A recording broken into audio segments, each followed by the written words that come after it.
Hey everyone, since we're all stuck at home bored, I figured what better time to revive my YouTube channel than now. I collected your questions from Instagram and I'm going to be going through them today. Question was, how's quarantine?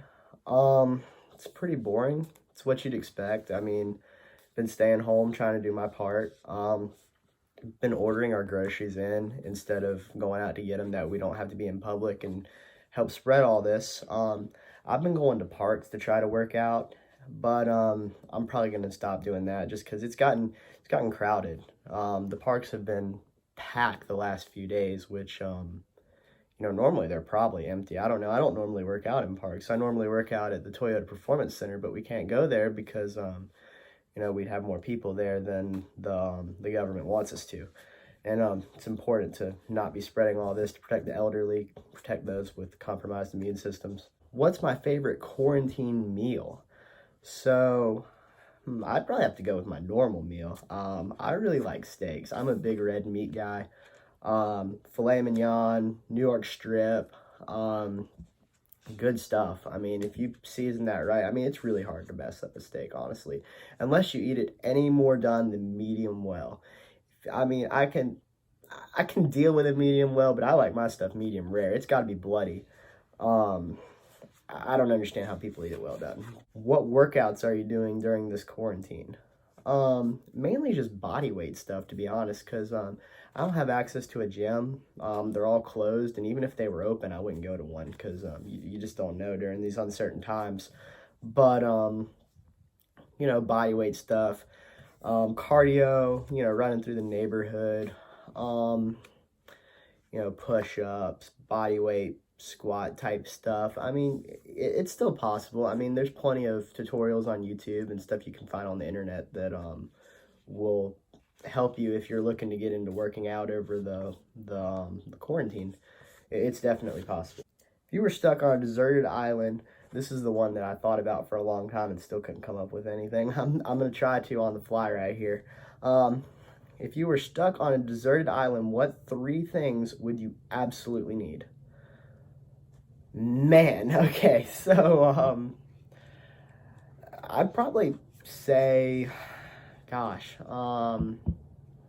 probably need a charcoal grill because I really like to cook steaks, and then um have to have like a go-kart or something. I can't just be without racing for however long. I mean, how long is this gonna last? Being in a on a deserted island. I mean, I guess you'd have to have a four-wheeler instead of a go-kart because a go-kart would scrape the ground. If this is a deserted island, there's nothing there. Maybe there's an abandoned racetrack there. That'd be pretty cool.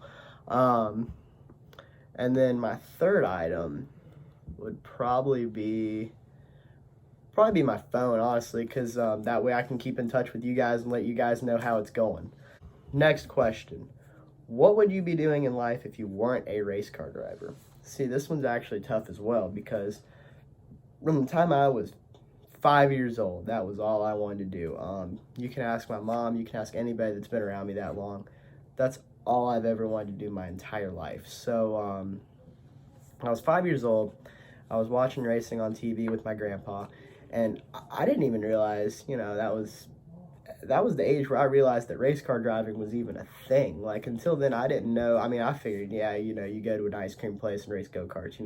You can't make a living racing, right? Well, that was kind of when it was like, oh, this is cool, and then it was kind of like, I want to do this, and it was right then and there. And it wasn't until if I was five then. 4 years later, I started doing like rental league stuff at the local go kart track, which that's not it's not really real racing, but it's racing something. And then we met some people that were involved with quarter midget racing, and that was kind of when it all began because we ended up buying a car, and then we stayed in those for about, let's see here, that'd be 4 years.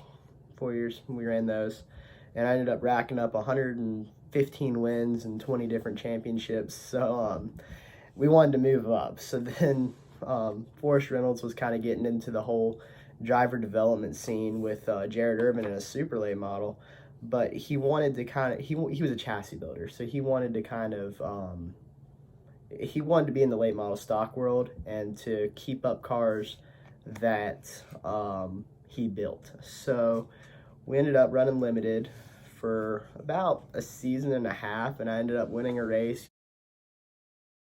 You know, they were decent stats. I think I forget how many, but the majority of my starts, or roughly half of them, or something like that, were in the top 5. So that, you know, that's pretty solid. There's not as many big races in limited as there are late models, so we wanted to move up and try to run the bigger races. So 2016 got a late model stock, ran the season at Motor Mile, finished 3rd in the points, which is really good for a rookie. Following that, you know, we were able to win some big races in late model stocks, like Bobby Isaac, the throwback race. Throwback race was a huge one. I had all kinds of people that, you know, you watch on TV, you know, Rodney Childers, Mark Martin congratulated me on Twitter. That was a neat deal. And to be able to honor Dave Marcus, I mean, Winworth Jazz, I mean, that was storybook right there. But the last 2 years I've won roughly a quarter of my late model starts, so it's safe to say that whole deal panned out, and Forrest Reynolds' team was a big success. Then, you know, during that time, I had made a couple starts with Mason Mitchell in the ARCA series, and that was kind of where I was able to kind of elevate my career to the national level and compete in the national series, and finished 8th in my debut and 12th in my second start after a little bit of a mishap, but you know, still a solid deal. And was able to make a few Xfinity starts within the last year, which was a dream come true for JD Motorsports. So shout out to those guys in Gaffney, South Carolina, for giving me that opportunity. That was an incredible deal to be able to run with those guys and to be able to run at that high of a level. So that's a pretty, not very many people make it that far. So I've been very fortunate. And then this year, I've got an incredible opportunity working with TRD and Venerini Motorsports to run these 5 races. So that's an incredible opportunity to be a part of that, and really couldn't ask for a better group. They're a top-notch group. They put everything into this, and it's they're very well established, and can't thank them enough for this opportunity. To answer your question, it's all I've ever wanted to do was race. The degree I'm currently working towards is in finance, so I would be trading stocks, doing something like that, because I've actually shadowed a family friend of ours, Jim Charbonneau, in South Carolina, which is where we're originally from. That's how we know him. So I think that's a pretty cool job. Maybe I'd be doing something like that, but I definitely want to be a race car driver. No question about it. There's really no substitute for that. I hear you like cooking. Is that true? Yes. So I really like steaks, as I mentioned earlier in this video. I like to cook them. I like trying different marinade spices, different things, different methods of cooking them. So that is very true. I like going to restaurants and getting steaks, but here's the thing. Steaks at restaurants are like, you know, $20, $25. They're expensive, right? So I figured, okay, so I can either go broke doing that, or I can figure this out on my own. So, you know, watched a bunch of Gordon Ramsay videos, different videos on YouTube about how to cook steaks, and kind of became a little bit of a red meat connoisseur. When are you bringing your go-kart over to race? Now, this one comes from Jimmy Smith. So he's got his racetrack in his backyard that everybody is going to race at. But here's the thing, everybody's been busy with their own racing, so it hasn't happened. So Jimmy, as soon as you actually hold some races that I can run, I'll be there. I mean, I want to. I was actually thinking about selling my go-kart because I hadn't heard any word of anything taking place there. So, I mean, as soon as you hold some races, I'll get with Travis, we'll get my go-kart fixed up, and we'll be there. Next question is, who don't you stream on Twitch? So I'm actually not that familiar with Twitch. I do believe that Twitch is a streaming company for gaming, if I'm not wrong. But I actually tried to stream my iRacing to Facebook Live last night, and that was about a disaster. And a bunch of you messaged me and tried to help me fix it. And I'm probably going to try it again tonight. But I appreciate you guys for doing that.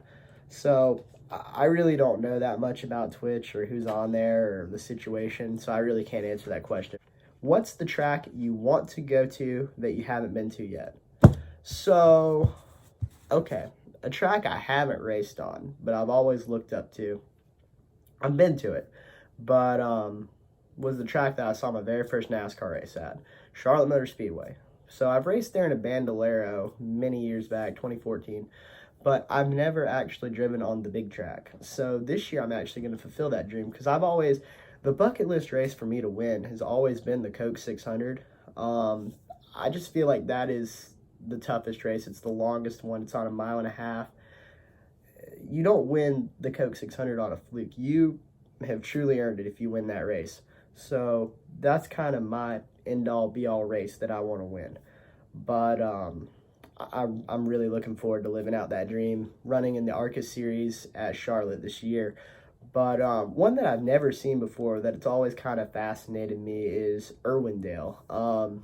It just looks cool. Like, you can run anywhere on that track. It looks like it's almost like a dirt track in a way because you see people running the top and then somebody will come down the bottom and try to pass them, and the guy on the top gets a run. Like, it's pretty cool to watch, actually. So I would really like to race there, and plus the setting where it is, it's a really visually appealing track, so it would be really cool to see. So this has been you guys' questions from Instagram. Thank you guys for sending them in. If you guys like this video, just let me know, and we can make some more videos like this, or if you have any other ideas or suggestions, I'm open to them. Just let me know. See you guys later.